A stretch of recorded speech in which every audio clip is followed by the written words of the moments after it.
Hello? I can't hear you yet. It's asking me to be, there you go. Gonna move you around a little bit, so give me just a sec here. Hey, no worries. Thank you so much. Yeah. We're in good conversation. I'm using a different computer today, so I had to like log back into a Zoom account, reset a password, all that fun stuff. Yeah, Um, just only because you had, technical difficulties occur when you're trying to do something in a timely fashion. Always. The only reason, right? I want to make you big, and actually you're up on a full screen for us. There you are. How about when I go like this? It looks crazy, right? But we've been having a good convo just to kind of get into it. Please. And I started, which it's good to see you again, friend. Yeah, it's good to see you You. as well. Can you see the audience here a bit? Oh my God, this is amazing. Hello. Uh, Wow. What a first, good view. first, Saul, if we could just thank you for sharing your story and your work with us. I want to give you a round of applause for the film and for that. Thank you. I cried again at this screening. I'm not gonna lie, I was thinking, well, multiple times, eventually I'll stop probably shedding tears, but we'll see. I'm not sure if that's gonna be true or not. Uh, I love it. And so I do want to take a minute. I think I opened our screening talking a little bit about meaningful movies, of course, but also just a little bit about the film and you saying that you are just in my opinion, special human being and also very talented. And I just wanted to let folks know that in addition to filmmaking, you also produce and you're a writer and you are a musician. Um, and so I just wanted to share a little bit about you on that front too before Sure. we dig in today. Anything else you want to say is just a welcome? No, I mean, I don't want to, I'm going to try to get you to not to read the bio out because that's when you shrink, and feel like these are things. I mean, I just want to say thank you, first of all. Time is one of our most precious resources. And the fact that you all got together and gave your time, which I value to our family story, and in some way that this story resonated or made a space for conversation, I'm deeply grateful for. And I've been fortunate enough to kind of craft a life out of curiosity and telling stories that are sometimes mine, often on behalf of and with others. So yeah, I'm just happy to spend a little time with y'all. Well, thank you. And we talked already as I was launching today and getting some just initial feedback on the film.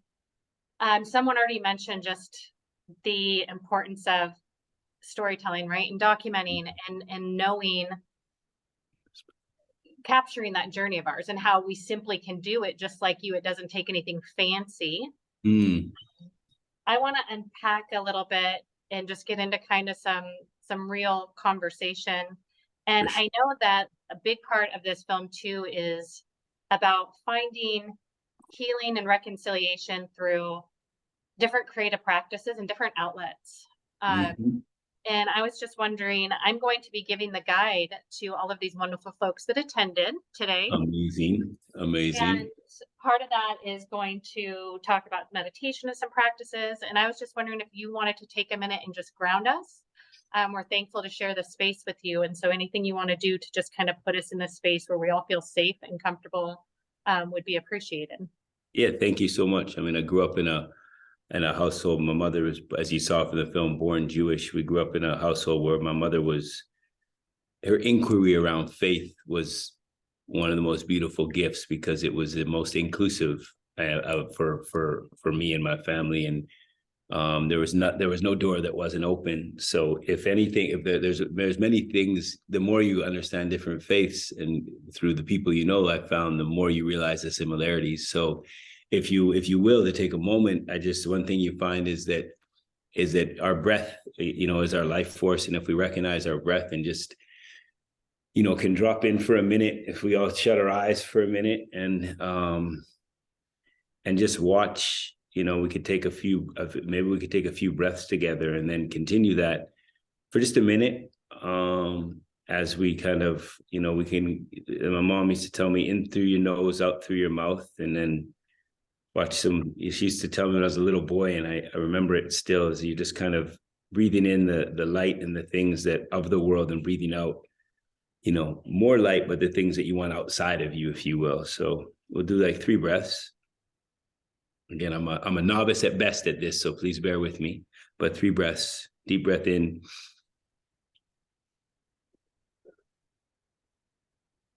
No. Another one.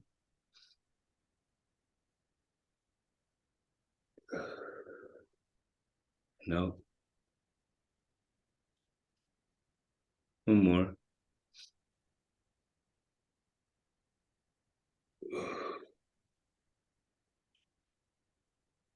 No.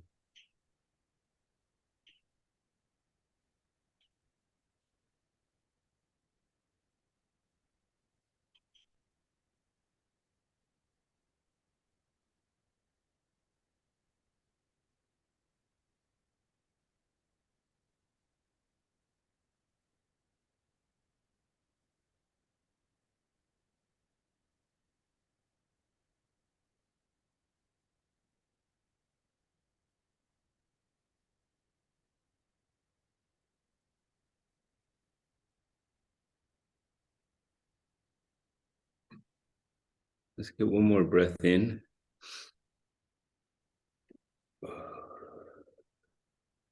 And out.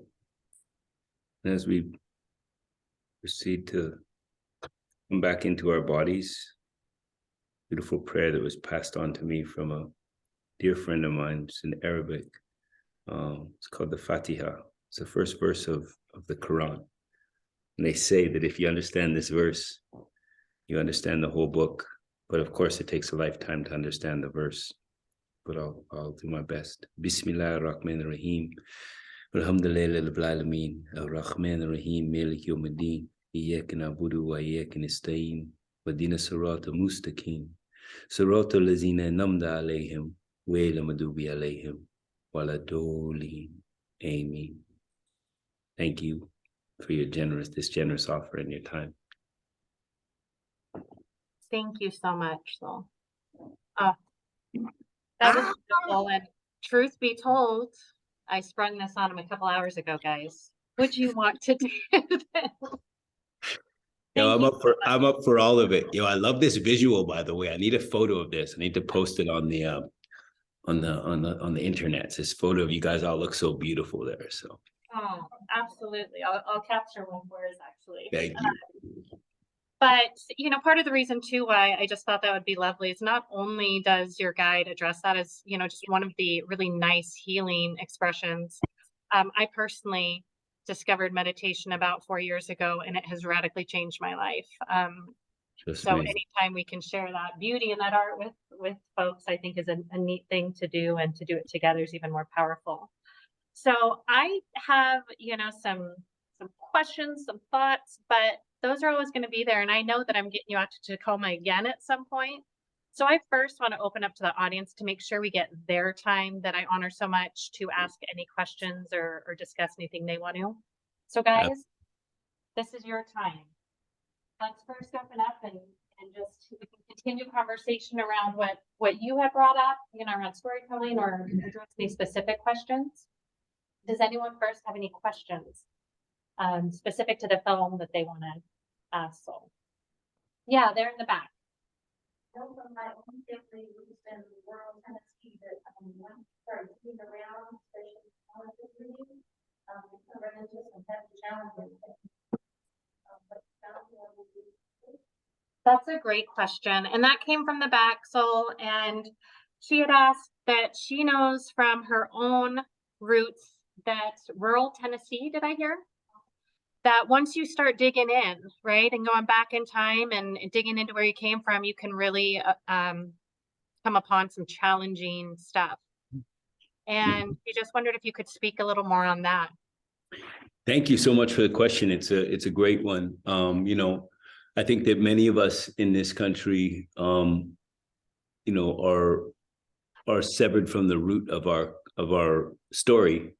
And we spent a lot of time working to reconnect to that story. And I had before this film, I knew loosely where my family came from, understood from my mother's side. The Black side of my family was more difficult to understand. The history was obviously it cuts at some point if you go far enough. But two things I want to say is that the gift that I received by going with my uncle, as you saw, it was with my cousin, but Jim, to we call him Uncle Jim, to the Waterloo, the cemetery in Waterloo, Iowa, where my great grandfather and great grandmother were buried. I thought it was, he grew up there and he was taking me to see his hometown, and it was the first place he decided to stop.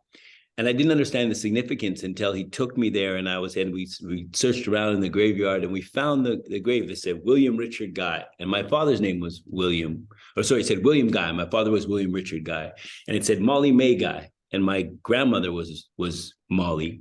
And my youngest sister is Jada May Guy. And in that moment when I was looking at, and I physically went to the place, I had underestimated the feeling in my body that kind of came through as I stood in that place, and I started to understand more of my lineage. So there was just a lot of knowing, this kind of, it's hard to describe, but I'll just say that I would encourage anyone to take that journey if they haven't, because it gave me more than I would have thought. And I think that in general here in this country, at the end of the day, you know, a big part of the formation of this country was based in enslavement of African people. And now acknowledgement of the past is not an indictment in the present. And I think we could do a lot of work to recognize what this question is a great question, that if we go back in history, we do reach a point, if you're, you know, a mixed race, you know, my mother's white, Jewish, my dad's Black, but if you're Black or white in this country, you go back and you've been here a certain amount of generations, you're going to get to the point where you were either enslaved or you had slaves.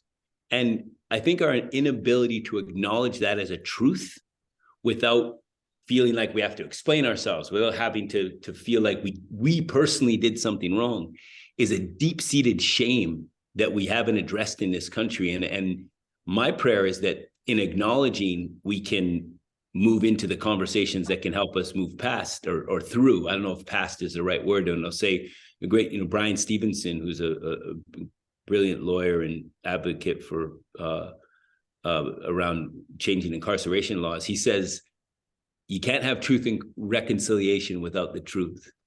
And I pray that we can find the truth and that we don't try to defend our part in it, because guess what? We personally didn't have a part in it. Our ancestors have, or, you know, our family line did, but we get the chance to heal that, not only be ashamed or try to defend it. Or acknowledgement is the word I seek. So it's a really good question, because I was confronted with these things. Yeah. Thank you. We get a chance to heal that. That's so true, right? The opportunity to, it's there for us. Knowledge. And once that's out there, you know, healing's part of that next step. That's beautiful. And one of the lines I just love best is, what we don't confront, what we don't heal, we pass on. Yep. Right? Speaking of that acknowledgement, that healing. What do you guys think about that? Yeah. I have to commend you on this wonderful thing, because we tend to put a lot of stuff underneath the rug until we see the mortality. Oof. And what, you know, you see the mortality of your dad, biological dad, and then also your stepdad. And I thought, you know, we're all, if you look at the picture of us in the audience, we're all in that geriatric crowd, and all have experienced the Vietnam War, where, you know, wow, vets came back as, you know, known as baby killers and all the other nonsense. The question that I had is that I think that a lot of the people see a point in the moment, but the contrast of your dad and your stepdad is quite different. Yeah. And I was so moved because I had friends who had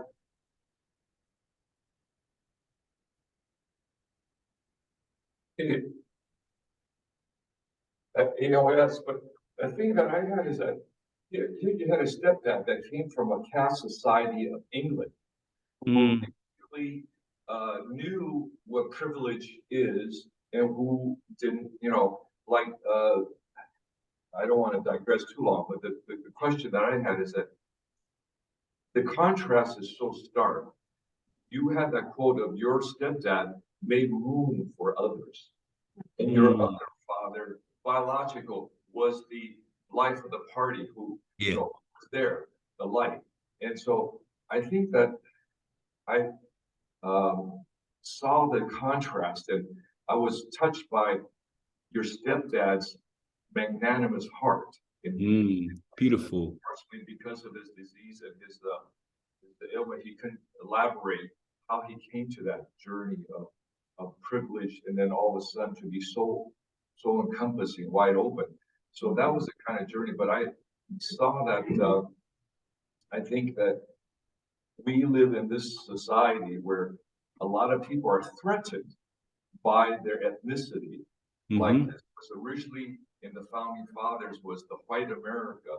And I think that we don't understand quite what your journey to Kansas City is until we saw this recent episode of Memphis where they were just, brutalizing Black people. And I don't know anything about Kansas City other than being the best barbecue place, so to speak.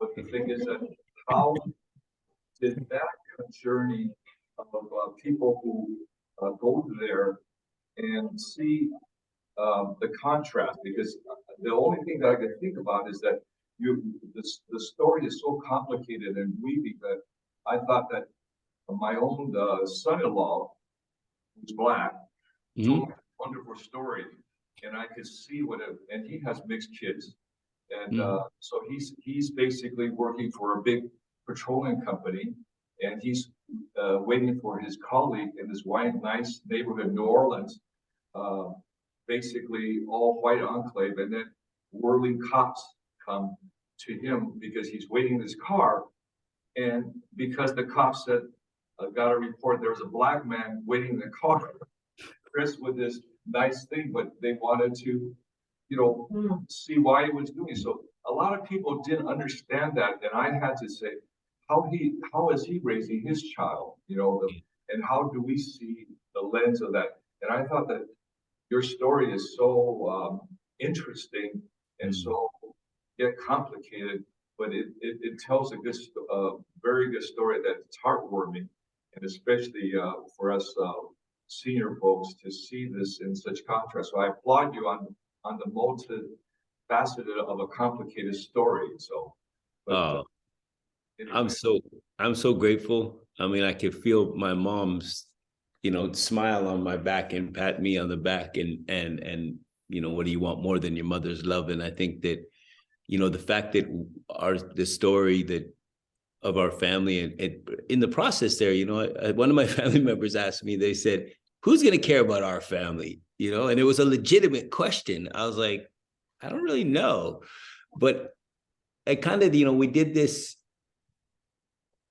I needed to tell this. I needed to understand myself through telling this story. And I'll say a couple of things around I think you brought up a really good point of kind of the spectrum of within our families, we get the privilege because we're mixing and growing to experience other cultures. And I think that, my stepdad was a very, he was a seeking man. He had his practice in his physical, I remember when I was 16 years old, I used to be able to know what time it was by the sound. I could hear what he was doing in the kitchen. If he was making toast, it was 7:20 and I better get my butt up and get ready for school. So he was very committed to his practice of writing, of his Tai Chi, of his spiritual seeking, kind of a theologian, kind of open to all things. And to see him on that journey and both my father as well, both of these men recognizing that their time was coming. I was too young to understand what my dad was, his recognition of in his last year. I was had the gift of being present for Frey and my mom in that. And I think that the thing I would say is that in both cases, their ability to share their story in real time and leave behind their experience. My father, through this video, Frey, in the invitation to document some of that, but also his writing.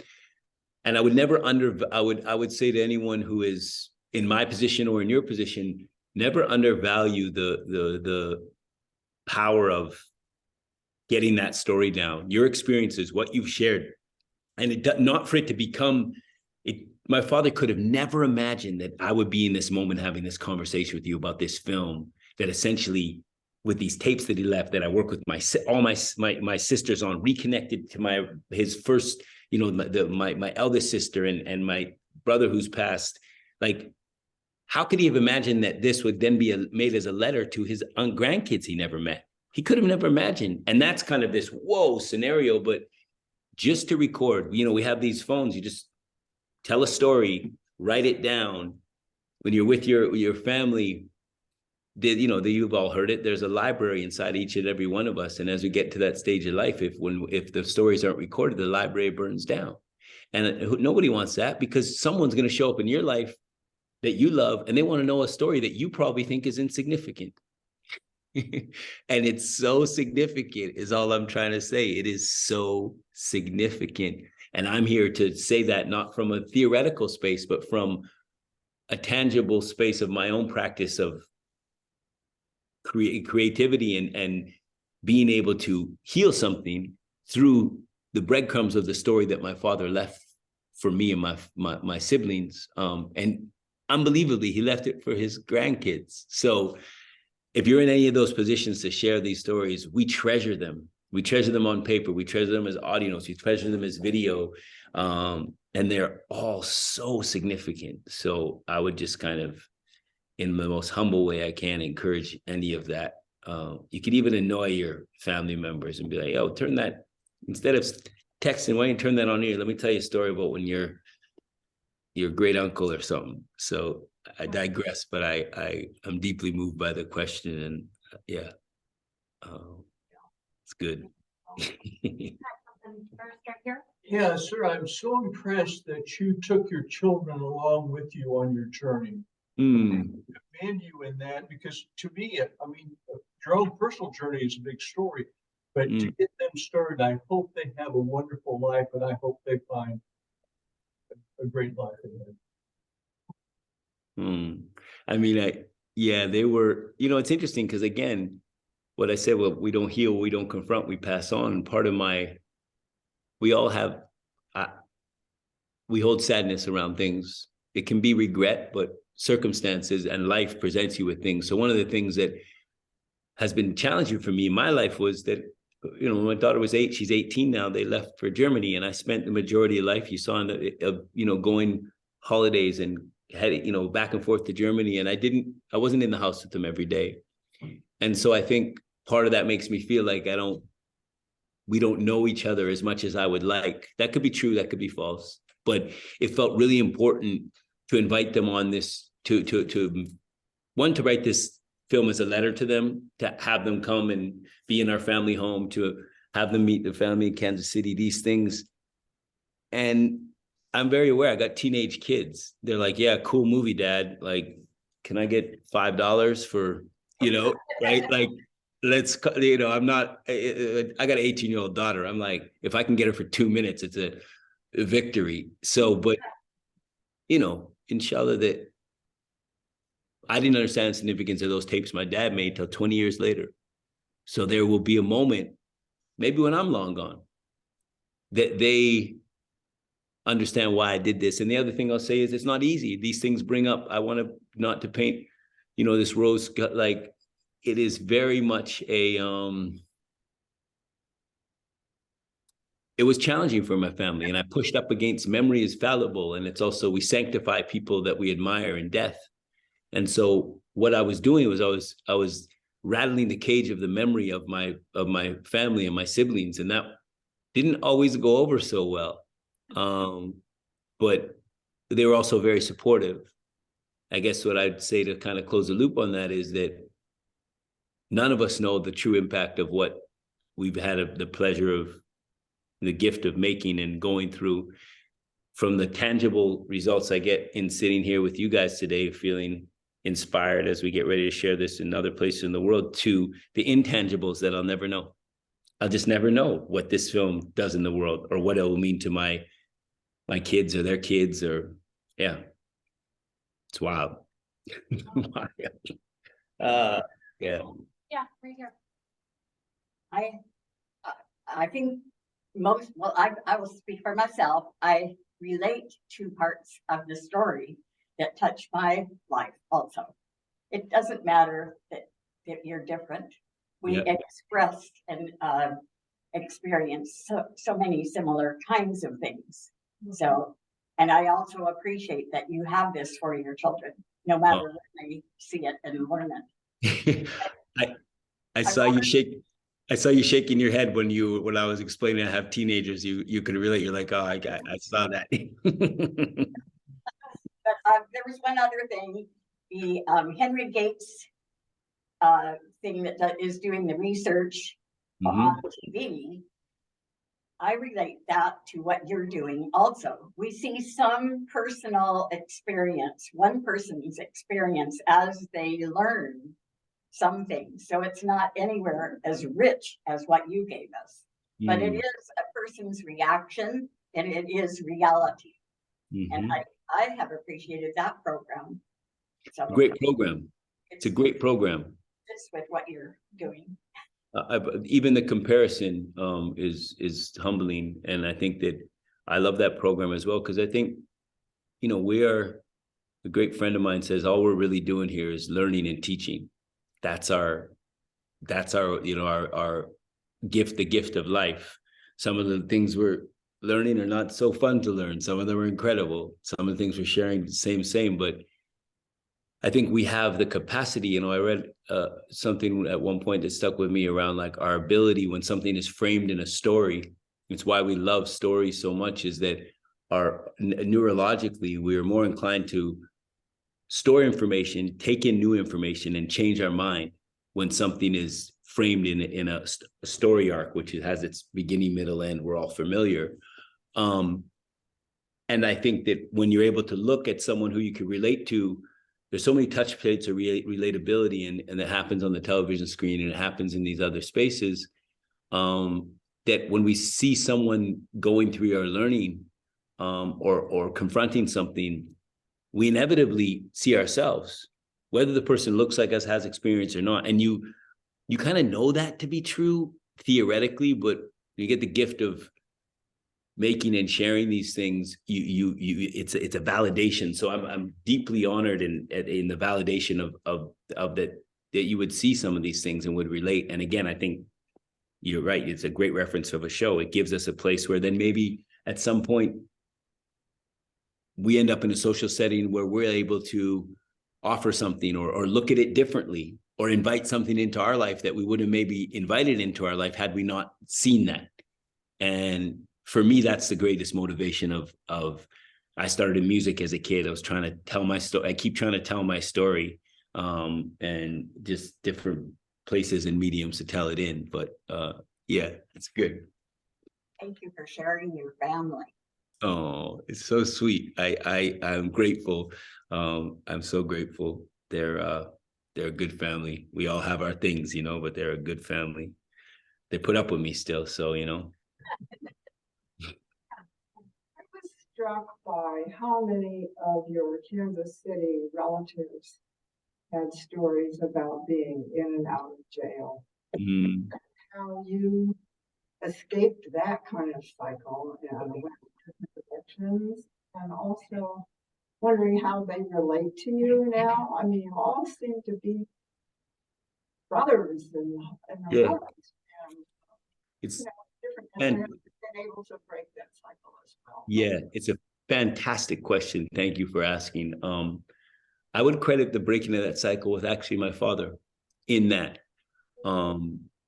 It's at the beginning of the film, he says something, and when I finally watched those tapes, it kind of took my breath away. And he says, and you wouldn't know it, but it's one of the first things he says on the tape after he says he's kind of realizes the disease got its hooks into him. He says, I always knew I'd do something different in my life. I didn't know what that would be, but I knew I'd do something different than those people around me.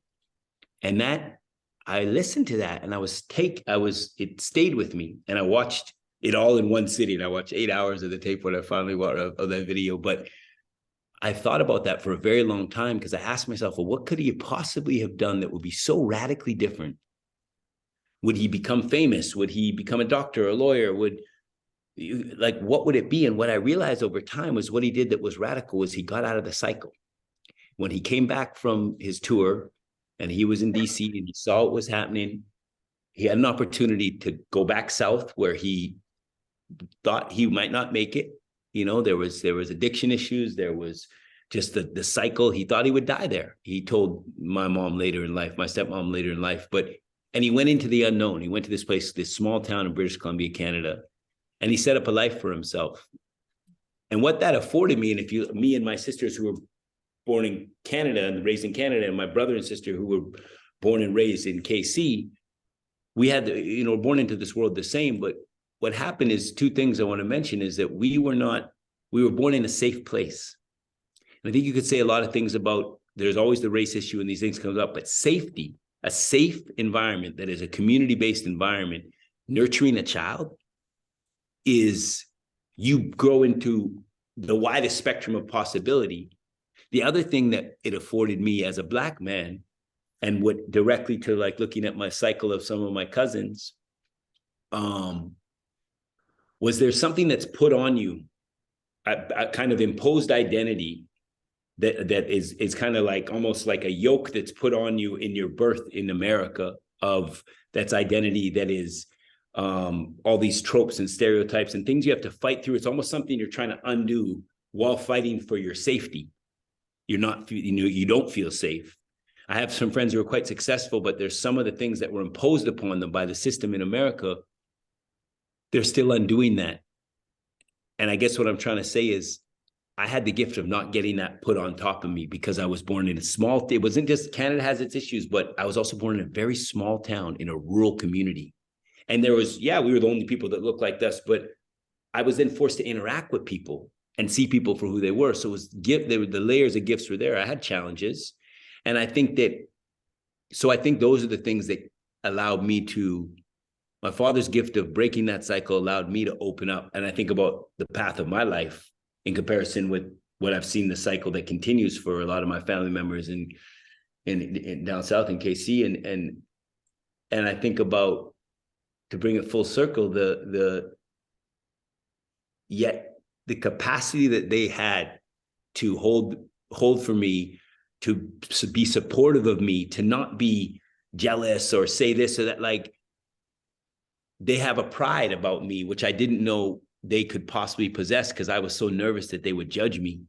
And when I arrived there, they told stories about how they always talk about their cousin in Canada, or their uncle in Canada, and they got, and so that was wild. It's a lot. Often the times the things you fear the most and you project onto people are not the truth, So that was it's a big gift. Those are some big gifts in my life. You pointed out a really big one, so I am grateful for that.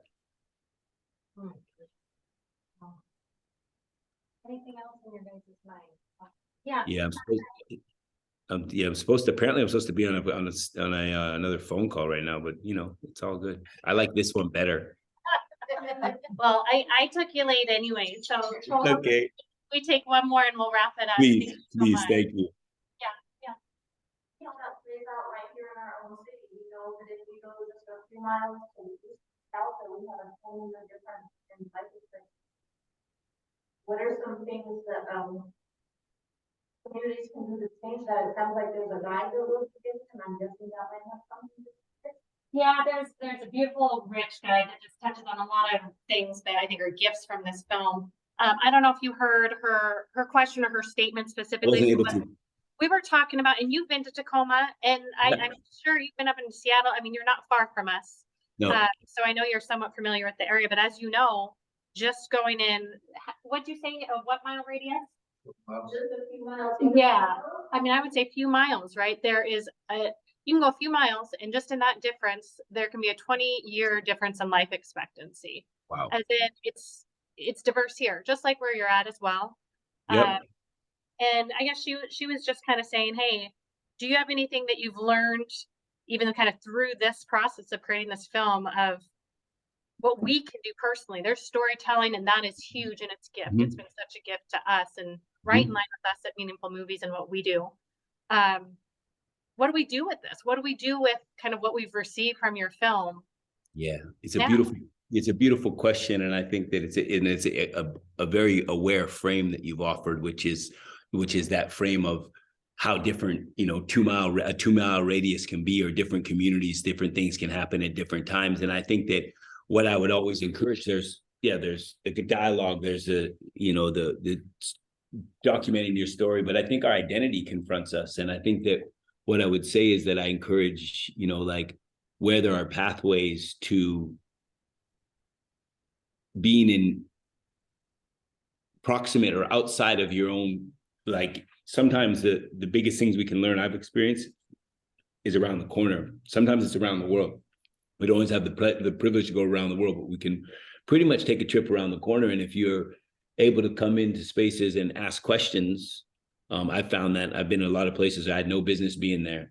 And if I've been able to ask questions and have, you know, look around with good people, more than anything, people want to tell you of their experience. So I think we name things like, you know, gentrification or changes of these things, and what those things happen. It's an outgrowth of capitalism and the economic reality we're in. But probably what's more people are asking is, they're asking to be seen and to understand the community you're coming into. And if you're a visitor in the community, asking questions and saying who you are and where you're from goes a long way in communities. It's often that we layer this, like, I think that going to places in community that are close to your community, but you've never visited it before, and asking good questions and being a good listener.